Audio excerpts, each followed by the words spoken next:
Let's talk about currying in JavaScript. Suppose that you have some functions which calculate text based on the configuration of different countries. So let's say we have this calculate method which requires an amount and a country configuration and calculates the text amount according to the amount and the configuration. So let's say we are calculating a person's salary in Sweden. We provide the complete amount and we also provide the configuration. Similarly, we would have the same thing for Pakistan. Let's suppose we are doing this for multiple people, let's say for person 1 and person 2, then we are actually providing the same information on and on again.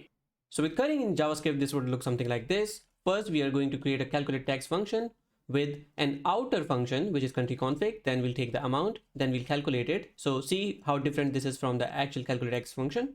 Then we'll create a Pakistan text calculator based on this calculate text by providing this information of text country in Pakistan. Similarly, we are going to create a Sweden text calculator, and then we'll start replacing all of these. So for Sweden, we are going to use the Sweden text calculator. We are going to remove this config.